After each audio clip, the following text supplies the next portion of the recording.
Friends, మనము బంగారపు బాతు గుడ్డు కథ విన్నాం కదా. అదే కథను ఇప్పుడు గేయ రూపంలో నేర్చుకుందాం. దీన్ని గేయ కథ అని కూడా అంటారనమాట. అనగనగా కాపు ఒకడు బాతు పెంచెను, ఒక బాతు పెంచెను, ఒక బాతు పెంచెను. సామాన్యపు బాతు కాదు చూడ చోద్యము, అందమైన అందమైన బాతు సుమండి, ఆ బాతు సుమండి, ఆ బాతు సుమండి. తెల్లవారు లేచు సరికి గ్రుడ్డు పెట్టును, ఒక గ్రుడ్డు పెట్టును, ఒక గ్రుడ్డు పెట్టును.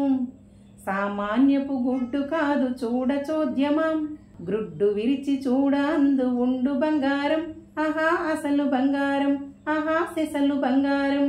కాపువాని సంతసంబు చెప్పతరంబ, ఆహా చెప్పతరంబ, ఆహా చెప్పతరంబ.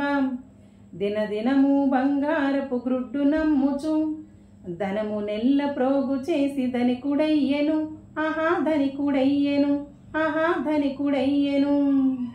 ఇలా ఉంటూ ఉండగా కాపువానికొక్కనాడు ఆశ పుట్టెను, దురాశ పుట్టెను, పేరాశ పుట్టెను.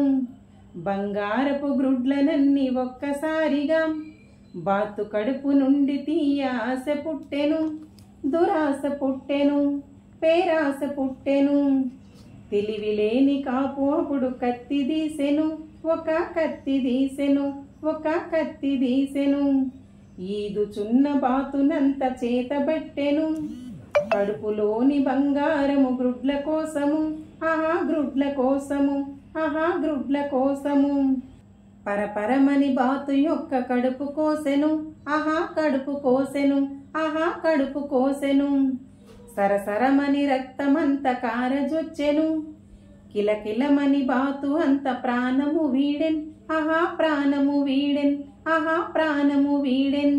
గుడ్డుయును గిడ్డియును ఏమియు లేకన్, ఆహా ఏమియు లేకన్, ఆహా ఏమియు లేకన్.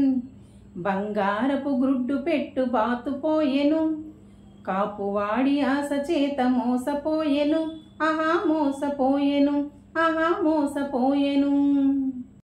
నీతి: దురాశ దుఃఖానికి చేటు సుమండి, ఆహా చేటు సుమండి, ఆహా చేటు సుమండి.